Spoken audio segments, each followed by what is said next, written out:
I think this is probably the best divisional weekend we've ever seen when it comes to football. The games Oh my are God. so I awesome. smiled and cried, man. Absolutely. When you go from top to bottom, from the Bengals in Tennessee to the Packers in San Francisco with the weather that it was, then you have Brady and the Rams and Matthew Stafford's first real run through the playoffs, and then obviously that unbelievable game with Pat Mahomes and Josh Allen that'll always be remembered and always stand out.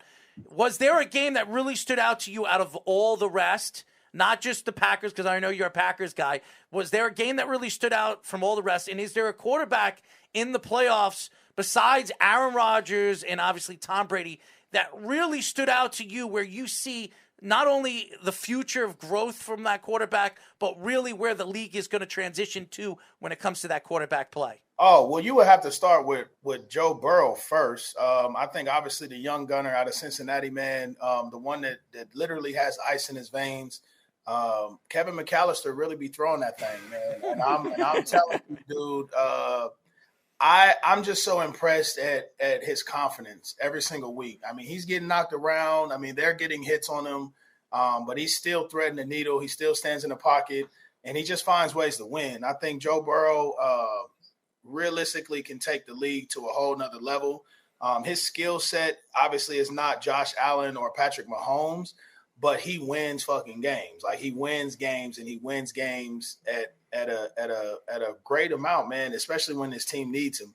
I would say him first and foremost. I wouldn't necessarily say this is a young quarterback, but realistically, Matt Stafford being out of Detroit and having, the type of coaching that he has around him, you could possibly see him compete up into that 40, 42-year-old range because he's a hell of a quarterback. He's been in a terrible situation, though. When you look at Detroit, man, as a whole, they've essentially put on the shelf 3 or 4 Hall of Famers, man, just because of the way the organization has been ran. So Matt Stafford, I think he's got some resurgence, man. He's got some fresh legs now. Getting those 2 playoff wins, I really think that the Rams have an opportunity to be around for the next 3 or 4 years if he's playing at this type of level. So I want to go back to the Bills because you played with them in a year in 2017 that was a kind of culture-changing year for them. That was right before Josh Allen was drafted, but they make the playoffs. They, like the Bengals this year, ending their playoff win drought. The Bills ended their making the playoff drought, and you were a part of that team. So what were some of those experiences like towards the end of that season and with the Bills fans as a whole, kind of really changing that team culture too? Well, really, to be honest with you, man, it first started with Sean McDermott. Kudos to Rex Ryan. To be honest with you, I love playing for Rex. He's a hell of a player. Sexy Rexy. Dude, he talks so much stuff, and I enjoy playing with him because that's just the type of player that I am.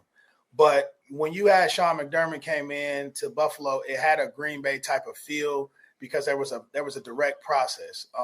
And there was an appreciation for every single person in the building. And you saw it kind of come together.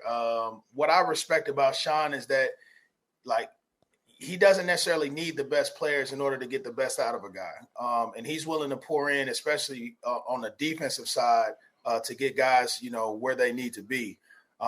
He comes off that Andy Reid tree, man. So to be honest with you, he's got the formula in order to keep the Bills around for at least the next decade.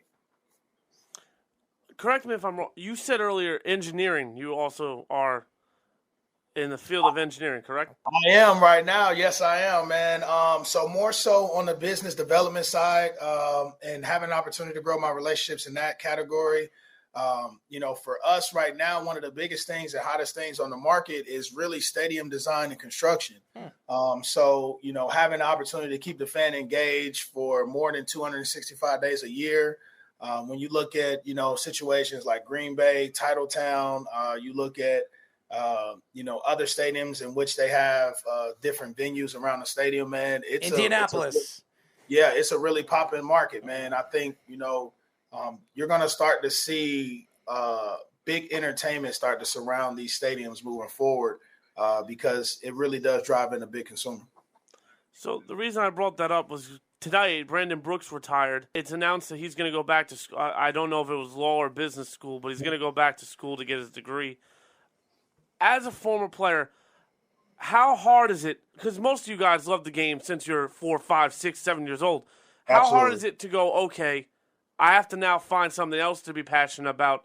And what is it like deciding whether or not it's time to hang it up?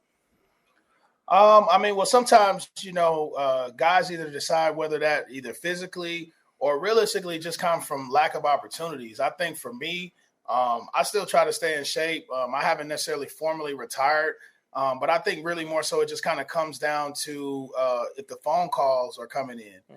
There's a lot of guys that are out on the street that are quality football players that necessarily haven't punched their own ticket as far as retirement. And so that is something that everyone has to deal with in a certain realm.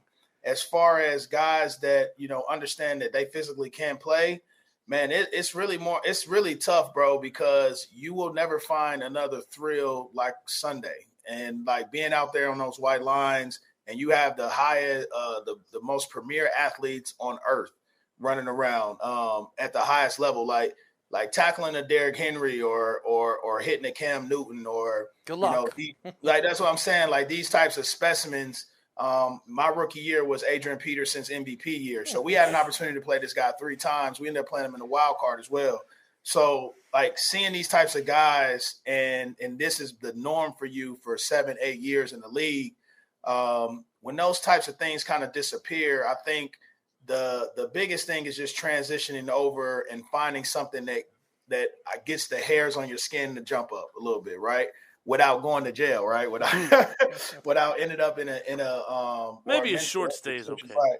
Yeah. So say that one more time. I said maybe a short stay in jail is okay. Just like 4 or 5 like hours. Overnight in the think tank, little overnighter. Well, you don't want Adrian Peterson using a switch on you. Oh. That's for sure. No, I'm good on the switch. I'm good. So, it's been. I mean, the types of memories, man. The shit talking you get. I've had some crazy ass games, and you'll never get memories back like playing with guys like Charles Woodson, Donald Driver, Clay Matthews, all those types of guys that I was brought into. In Green Bay, like when I still share that feeling with people, they are kind of still in disbelief. Like, hey, you played with Charles Woodson, like yeah, man, like this was the OG. So, man, it's definitely a great opportunity, a great exposure, man. So that's why we try to do our best to get kids to understand, man, it's a privilege and not a right. So I've read that you have a podcast, and it's called Cut the Check Podcast, and you do a lot of betting, and it's my counterpartner from 103.9 FM. He no longer does the show with me. Eric Coleman, ex-NFL player. He does something on MSG right now with a bunch of ex-NFL players.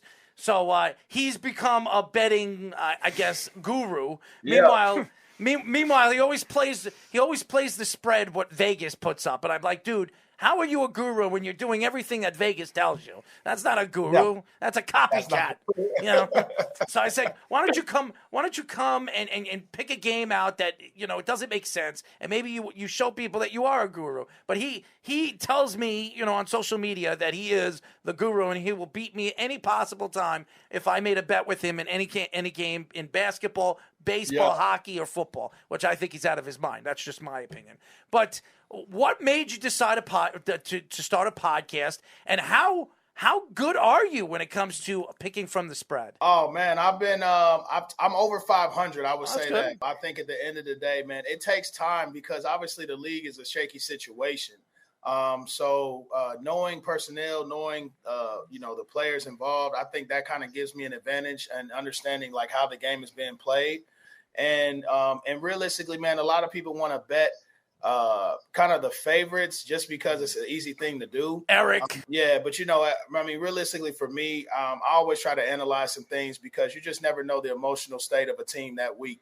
And so you really want to do your due diligence, man, before, taking the over on some things. I got a question for you. Okay. Because Eric and me, when we were doing a show together, we went back and forth with this particular question. I want to know your honest opinion. Yeah, let's do it. Are you a basketball fan? I am, yeah. All right, okay. So our argument on one show, it was practically the whole show because we went back and forth, and he can't sell me on this. He told me a prime James Harden was better than a prime AI. Do you believe that? No. Because, man, you got to talk about the way that this man is impacting the game. And I know that James Harden couldn't take Aaron McKee, Derek Coleman, Tumbo, Eric Snow to the finals. I know, especially against a tough Eastern Conference that these guys had to battle against. I'm gonna take AI, man. I mean, what he was able to bring to the table, and yeah, like the game of basketball is played a lot differently. Jarel, he said I was on drugs, okay? And I said, are we talking about the same Allen Iverson? The same Allen Iverson that made Michael Jordan trip on his own feet? That same AI? Because crossed him twice. I don't understand what he was saying. Then he tells me I'm crazy. And then we went back and forth. He claims he's a basketball guru and he knows everything he possibly can when it comes to basketball. And then how many times, Speedy, did I catch him in his mistakes that he was mentioning on basketball? How many times now that James Harden is on the Nets, is he gonna even love him more now? because he brings his daughters to the Nets games. I see that all the time. He's you crazy. know what the follow-up question has to be now. What is it? Who's your GOAT? Who's my GOAT of all time? I mean, well, you got to. It's got to be MJ. It's got to be MJ. Good. It's got to be MJ just because of what he represented. 3-3. What is 3-3? Mm-hmm. And so it's very hard to do that, man. It's very, very, very tough to do that, and to win a championship when you know that the GM is breaking up the team at the end of the year. Mm. Like, when you think about that, though, the GM tells you day one of training camp, hey, this is our last ride. Hey, this shit, hey, I'm closing shop. Like, you gotta listen to tomorrow's show because we're actually gonna have a segment because I was thinking about it over the weekend. If Michael Jordan actually played another year or two with the Bulls, does Phil Jackson leave the Bulls? One, does he go to LA and create another dynamic duo with Shaquille O'Neal and Kobe Bryant? And does Shaquille O'Neal decide to leave Orlando to go and play over there with the Lakers if Phil Jackson wasn't there? And we're going to argue that tomorrow because I don't think anything of that happens if Michael Jordan doesn't retire after 98. Yeah, it's a tough one, man. I mean, when you think about, 6 championships at that point, I know if Mike came to Phil, they on the golf course, like, Phil, let's run it back one more time. I know Phil is definitely if there's a for sale sign in his yard, he's gonna pull it out of there because I know for sure at the end of the day, if NJ wants to play, then Phil is gonna want to coach. I mean, we talk about, man, think about this. Phil Jackson is coached Kobe Bryant and Michael Jordan. When you talking about guys that make your job so easy at some point, like, you just got to put the piece in the right area.